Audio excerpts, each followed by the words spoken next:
करायला गेलो चांगलं आणि झालं काय, रोजप्रमाणे इथे माझ्या दिवसाची सुरुवात झाली होती. किचनमध्ये येऊन बघितलं तर जाऊ इथे मुलांसाठी सँडविच बनवत होते. आर्यन हिमांशूसाठी खूप गडबड चालू होती यांच्या मागे, त्यामुळे मी त्यांना काही आवाज दिला नाही. इथे आरू तयार पण झाला होता आणि हिमांशूसुद्धा. दोघं पण त्यांच्या रिक्षाची वाट बघत होते. ते दोघं निघून गेल्यानंतर पहिला तर मी तेल गरम केलं, कारण की मला आज हेअर वॉश करायचे होते. रात्री तेल लावायचं होतं, पण कसं आहे ना, माझ्या मागे कामं एवढी असतात की ते विसरूनच गेली. चला म्हटलं जाऊ द्या, सकाळी उठल्यानंतर जेव्हा कामाला सुरुवात होते त्याआधी डोक्याला तेल लावून घेते, जेणेकरून ते अर्धा एक तास माझ्या केसांना मुरून जाईल. सकाळ सकाळी जाऊसोबत बोलत बोलत मी इथे माझ्या केसांना तेल लावून घेतलं. केसांचा जुडा बांधून पहिला तर घरातला कचरा काढला, अंगण वगैरे झाडून मारलं. त्यानंतर आली किचनमध्ये. आता मला तयारी करायची होती बिट्टूसाठी सँडविच बनवायचं. इथे ना मी 2 सँडविच बनवणार होती, एक पनीर सँडविच आणि एक व्हेज सँडविच. सँडविचसाठी सर्व लागणारं साहित्य मी आजूबाजूला काढून ठेवलं होतं, कारण गडबडीमध्ये एखादं साहित्य मी विसरून गेली ॲड करायचं तर ते राहून जाईल, म्हणून सर्व आजूबाजूला काढून ठेवलं होतं, जेणेकरून माझ्या लक्षात राहील की सँडविचमध्ये हे देखील आपल्याला ॲड करायचं. यामध्ये मी पनीर टाकलं, शिमला मिरची, कांदा, पनीर, बटाटा, त्यासोबतच चिली फ्लेक्स, ऑरिगॅनो, सर्व व्हेजिटेबल मी ना चॉप करून घेतलेले बारीक बारीक. कारण माझ्या मुलीला जे आपण गोल स्लाईजमध्ये कट करून व्हेजिटेबल देतो ना, ते अजिबात आवडत नाहीत आणि तिला खातासुद्धा येत नाही. मग तिला खाता यावं आणि तिने तो आवडीने खावा म्हणून मी ते जे सर्व व्हेजिटेबल्स आहेत ते बारीक बारीक चॉप करून घेतले होते. त्यानंतर त्यामध्ये मी टाकलं होतं किसान केचप थोडंसं, आणि त्यासोबतच पिझ्झा सँडविच चटणी असते ते पण टाकलेली. सर्व एकत्र मिक्स केलं. 2 मोठे सँडविच ब्रेड घेतले. त्या ब्रेडला एका साईडला किसान केचप लावून ते चाकूने जरा स्प्रेड करून घेतलं. त्यानंतर जे बॅटर मी साईडला बनवून ठेवलं होतं पनीरचं ते त्यामध्ये ॲड केलं. भरभरून मी त्यामध्ये ॲड केलं, थोडी कंजूशी केली नाही. आणि मीठ आणि तिखट व्यवस्थित लागलं की नाही ते देखील मी चेक केलं. थोडंसं मीठ कमी लागलं होतं म्हणून मी त्यामध्ये ॲड केलं. आणि मग वरून खूप सारं असं चीज टाकलं, जे मुलांनाच काय आपल्यालासुद्धा खूप आवडते. दुसऱ्या ब्रेडला सँडविच सॉस लावून या सँडविच जर जोरात प्रेस केला, जेणेकरून त्याच्यामधले व्हेजिटेबल्स बाहेर निघता कामा नये. तावा मी बाजूला गरम करायला ठेवलाच होता, त्यावर थोडंसं बटर टाकलं आणि हा सँडविच उचलून ताव्यावर ठेवून 2 मिनटं त्यावर झाकण ठेवलं, जेणेकरून त्याच्यामधले व्हेजिटेबल्स जे आहेत ते बऱ्यापैकी शिजतील.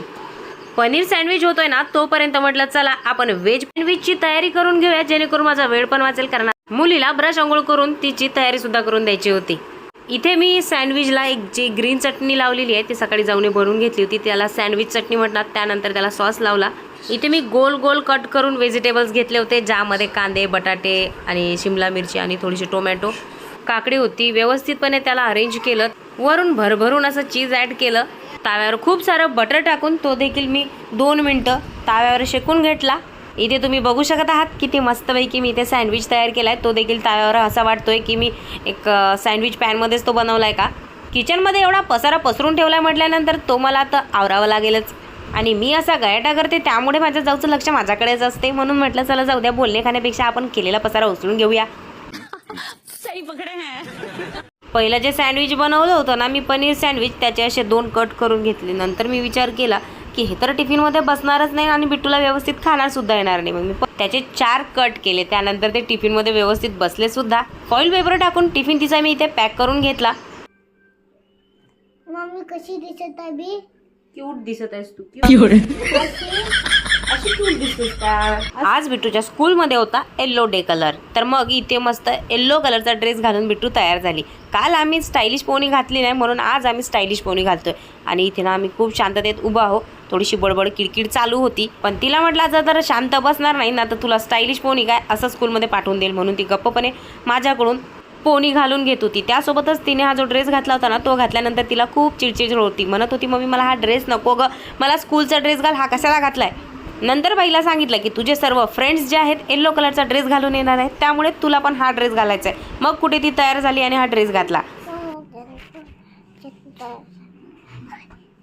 छान दिसत आहे ना अशी. या 2 वेण्या घातल्यानंतर ना ती खूप खुश झाली होती, कारण ना ती मोबाईलमध्ये बघते तर त्या मुलींचे असे हेअर असतात ना तर तिला खूप आवडतात. म्हणून ती खूप हॅपी झाली होती की अरे वा मम्मी मला पण तू असे छान गुंपून वेण्या घालून दिल्यास.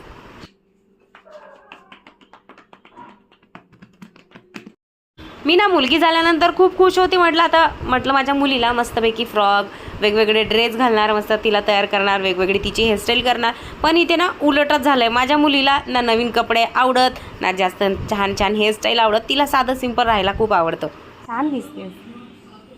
आज सकाळपासून काही पाऊस चालू नव्हता, म्हणून म्हटलं पहिला जे ओले कपडे आहेत ते पटकन बाहेर वाळत टाकते. वाळत मी टाकलेच होते आणि जशी बिट्टू बाहेर निघाली ना स्कूलमध्ये जायला तसा पावसाचा बारीक बारीक सुरुवात चालू झाला. तिला बाय केलं, तिला ना मी सोबतच पाहिजे, म्हणजे मी अंगणात आली की तिला बरं वाटतं तिला सोडायला, मग बाय करून ती निघून जाते. आतमध्ये आल्याबरोबर एक्सरसाइज कंप्लीट केली, पटकन अंघोळ ब्रश करून आली हॉलमध्ये. तर जाऊन इथे गरमागरम सँडविच बनवून ठेवला होता. दोघींनी सुद्धा मस्तपैकी नाश्ता केला गप्पा करत. राखी बंधन नाही आहे, हॅपी फ्रेंडशिप डे आहे. Happy friendship day. शिम डे नाही. हा पार्सल आल्यानंतर आम्ही लहान मुलांसारखे त्याला खोलत असतो. माझ्यापेक्षा तर घाई इला होते माहिती आहे पार्सल खोलायची. मला जेवढी घाई होत ना तेवढी इला होती. काय आहे काय नाही बघ बघ बघ. म्हणून मी बोर झाले, मी नेहमी खोलून खोलून बोर झाले.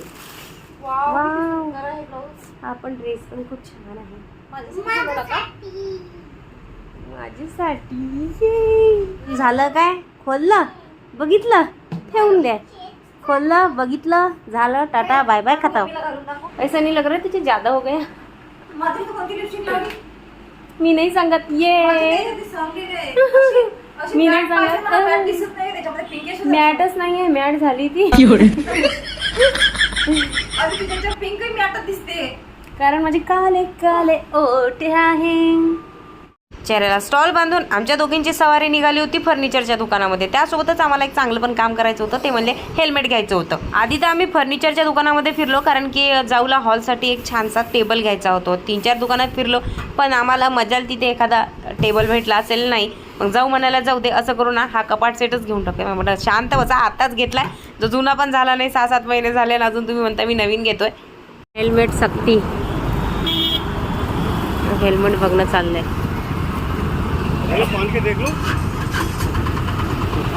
आमच्या अकोल्यामध्ये हेल्मेट सक्ती झालंय.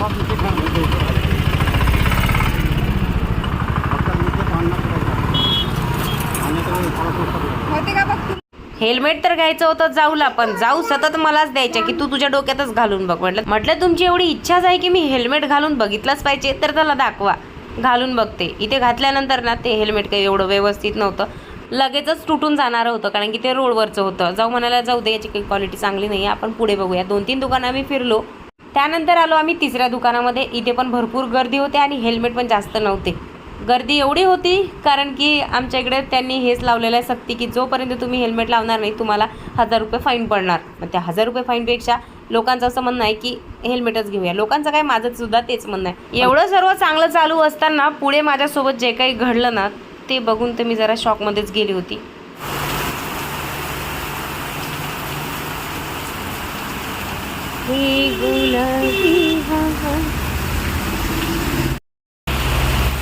चोर चोर चोर चोर.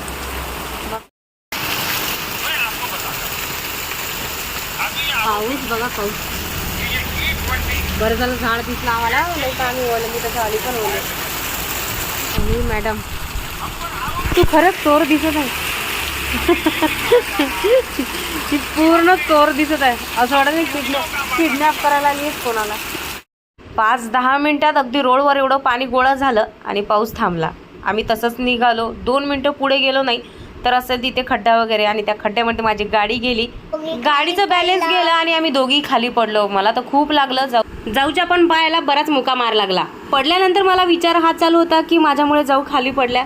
आत्ताच त्यांचं ऑपरेशन झालं, त्यांना किती लागलं काय लागलं मी त्याच टेन्शनमध्ये होते. आणि तिथेच माझा BP सुद्धा लो झाला. आम्ही जिथे पडलो होतो ना तिथे लगेच 3-4 दादा लगेच धावत आले आणि आम्हाला घेऊन गेले तिथे त्यांच्या दुकानात बसायला. म्हणाले ताई तुम्ही शांततेत बसा. हे बघून मला खरंच खूप छान वाटलं की अजूनही लोकांमध्ये माणुसकी आहे.